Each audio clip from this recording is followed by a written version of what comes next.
नमस्कार, जोहार झारखंड देख रहे हैं आप और मैं आपके साथ रंजना रावत। झारखंड में एक बार फिर वर्तमान सरकार को गिराने की कथित साजिश का आरोप लगा है। घाटशिला से जेएमएम विधायक रामदास सोरेन ने हेमंत सरकार गिराने के लिए प्रलोभन का आरोप लगाया है। साथ ही इसे लेकर प्राथमिकी भी दर्ज कराई है। क्या है पूरा मामला, देखिए इस रिपोर्ट पे।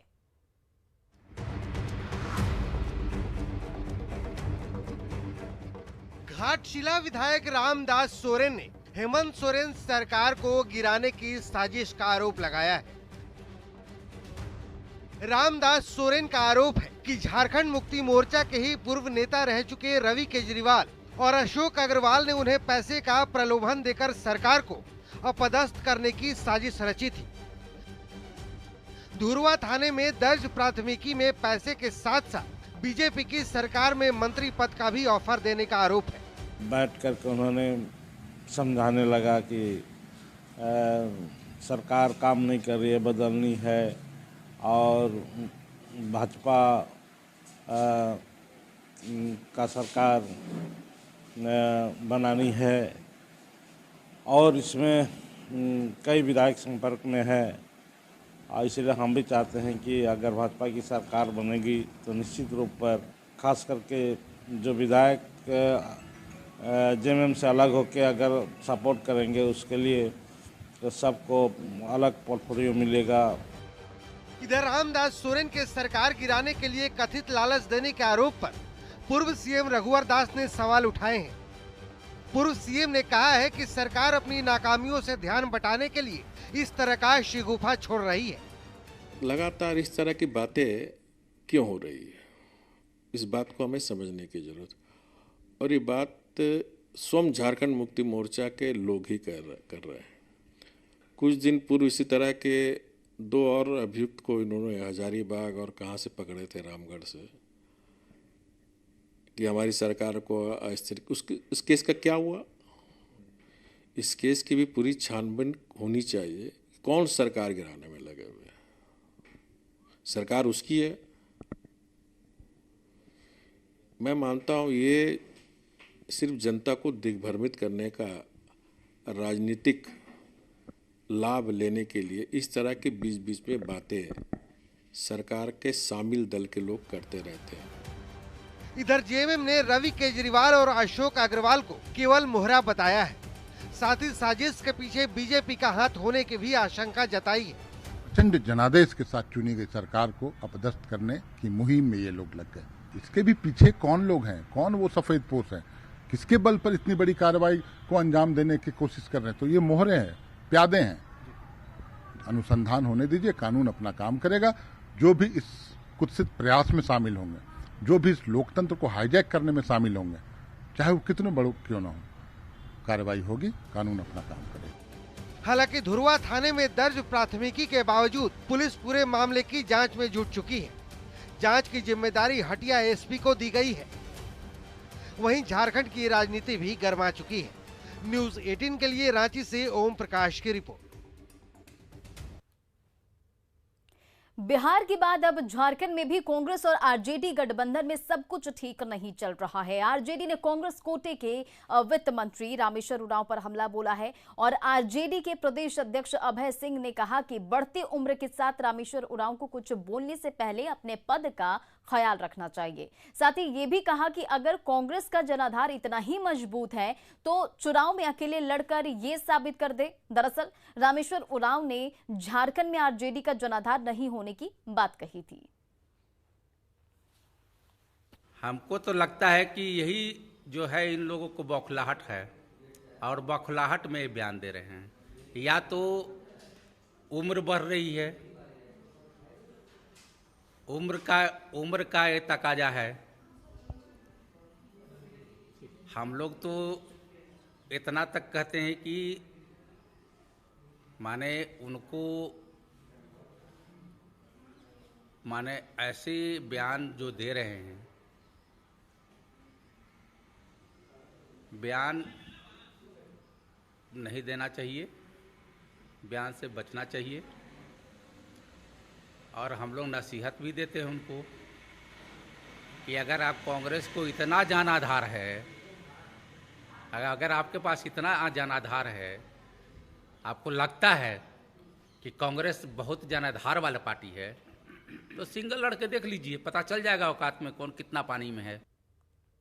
इधर गुमला के बिशनपुर प्रखंड के गुरदरी थाना क्षेत्र में शुक्रवार को 2 नाबालिग बहनों से गैंगरेप के सभी 9 आरोपी गिरफ्तार कर लिए गए। इस मामले में एक आरोपी ने गिरफ्तारी के डर से खुदकुशी कर ली थी। कल रात करीब 8 बजे जब सभी आरोपी छिपकर जसपुर रोड स्थित वकील के ऑफिस से जा रहे थे, इसी दौरान एसडीपीओ के नेतृत्व में सभी को गिरफ्तार कर लिया गया। आरोपियों को पकड़ने के बाद अतिरिक्त पुलिस बल बुलाया गया, जिसके बाद सभी को थाने ले जाया गया। घटना के बाद पीड़ित के गांव के लोगों में काफी आक्रोश दिख रहा है। लोगों ने सभी आरोपियों का सामाजिक बहिष्कार कर दिया है। बिहार के नवादा के 19 साल के कौफुल वरा उर्फ मोनू को रांची के उर्मांची थाना इलाके से गिरफ्तार किया गया है। कौफुल अपनी प्रेमिका के खातिर रांची पहुंचा था। वो हथियार के दम पर प्रेमिका का अपहरण कर अपने साथ ले जाना चाहता था, लेकिन लड़की के परिजनों की होशियारी से उसकी पूरी प्लानिंग पर पानी फिर गया और वो जेल की सलाखों के पीछे पहुंच गया। आरोपी के पास से एक देसी कट्टा और एक जिंदा कारतूस भी बरामद हुआ है। पुलिस उसके साथ आए 2 दोस्तों की गिरफ्तारी के लिए छापेमारी भी कर रही है। गिरिडीह से एक वीडियो वायरल हो रहा है, जिसमें एक प्रेमी को बिजली के खंभे से बांधकर रखा गया और उसके साथ मारपीट की गई। वहीं 1,51,000 का जुर्माना देने के बाद उसकी रिहाई हो सकी। इस तस्वीर को जरा गौर से देखिए, कैसे लोगों की भीड़ लगी हुई है। सब एक दूसरे से बातें कर रहे हैं कि ये कैसे हिम्मत किया देर रात गांव में आने का।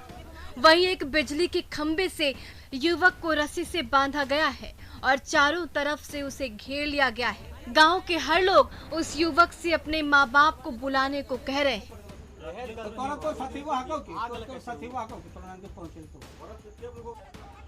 ये तस्वीर सामने आई है गिरिडीह के गांवा थाने के किशनपुर गांव से, जहां रात में ग्रामीणों ने एक प्रेमी युगल को पकड़ लिया और पूरी रात प्रेमी को रस्सी से बांध कर रखा। उसके साथ मारपीट भी की गई। युवक की पहचान उदय कुमार के रूप में की गई है और प्रेमी युवक पर 1,51,000 रुपए का आर्थिक दंड लगाकर छोड़ा गया है।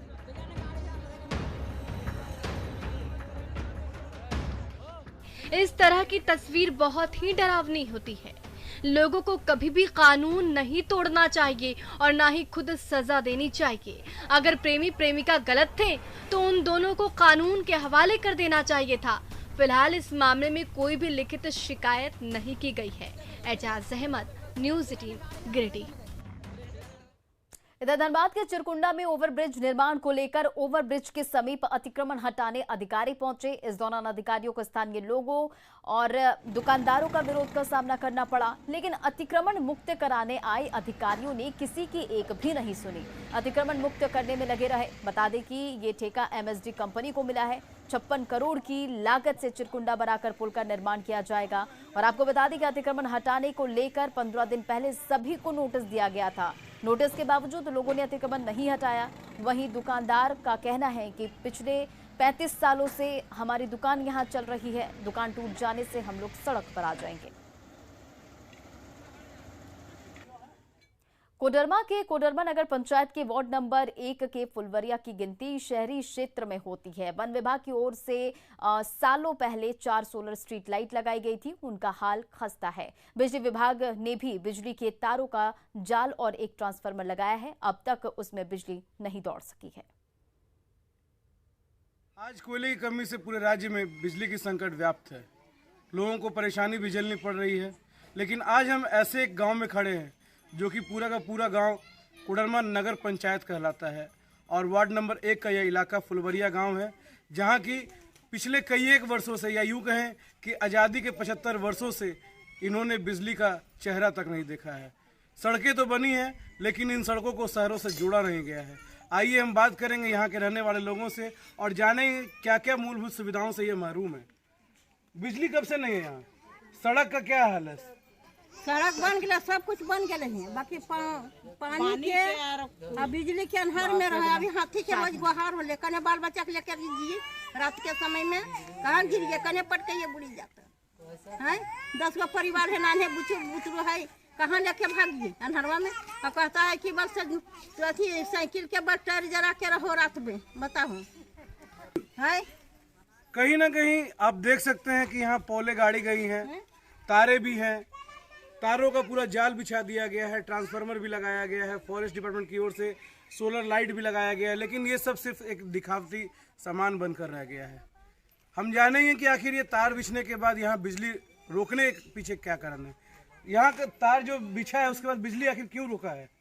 हाँ यह अथी वाला नहीं जावे दे रही ना, फॉरेस्ट डिपार्ट वाला नहीं आवे दे।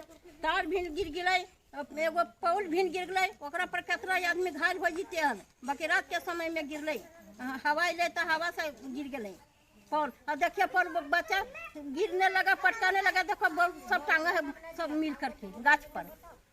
जी तो बिल्कुल, अब इसे हम फॉरेस्ट डिपार्टमेंट की मजबूरी कहें या बिजली विभाग की बेबसी, ये तो पूरा डिपार्टमेंट का अपना खेल बताएगा। तब तक के लिए न्यूज़ 18 कोडरमा से रितेश लोहानी। झारखंड का नेतरहाट इन दिनों सैलानियों का अड्डा बना हुआ है। यहाँ हर कोई आकर यहाँ के नजारे को देखना चाहता है और उसे अपने कैमरे में कैद भी करना चाहता है।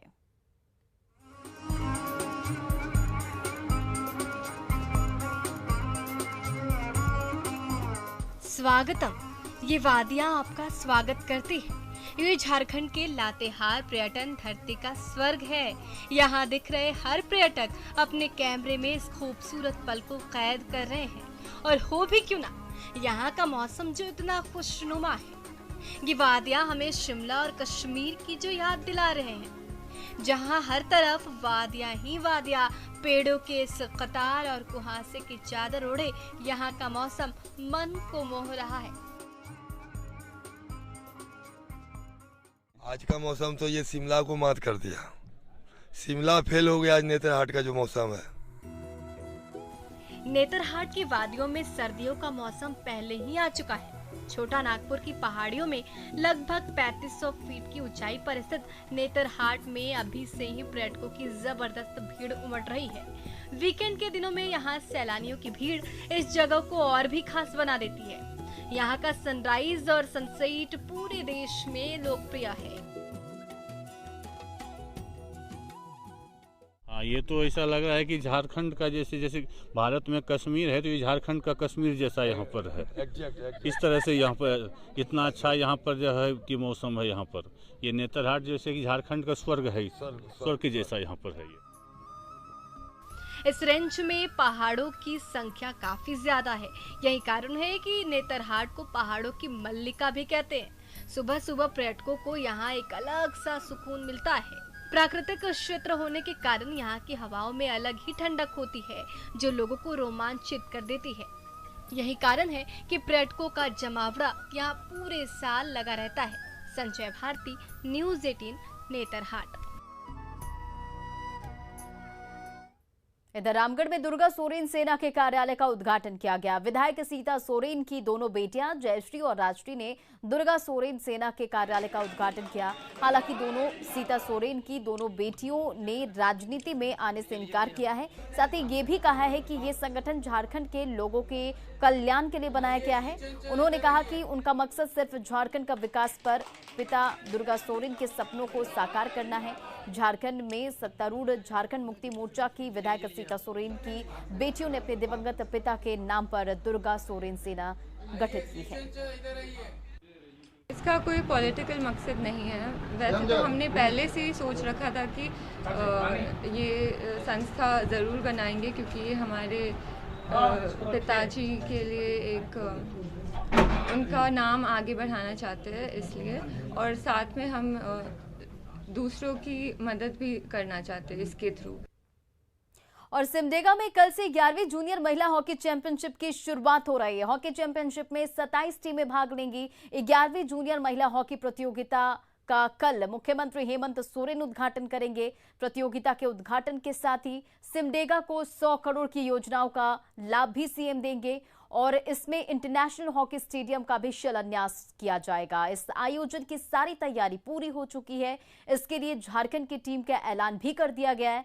टीम की कमान दीप्ति कुल्लू को सौंपी गई है। वहीं टीम में कल्याणी किंडो, रोपनी कुमारी, अमृता मिंज, निर्मला सोरेन, महिमा टेटे, काजल बाड़ा, किरण बाड़ा, दीपिका सोरेंग, निक्की कुल्लू, एलिन डुंगडुंग, एली तिर्की, रश्मि होरो, प्रिया डुंगडुंग, देविकी कंडी, प्रमोदनी लकड़ा, रजनी केरकेट्टा और निर्मला सोरेंग को जगह मिली है।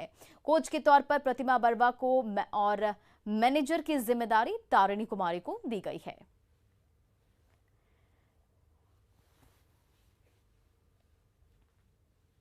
महिला राष्ट्रीय चैंपियनशिप का आयोजन हुआ था, वो भी आप लोग को सिमडेगा का जो आयोजन था सबसे भव्य था, जो झारखंड में हुआ था और हिंदुस्तान का सबसे बेस्ट आयोजन था।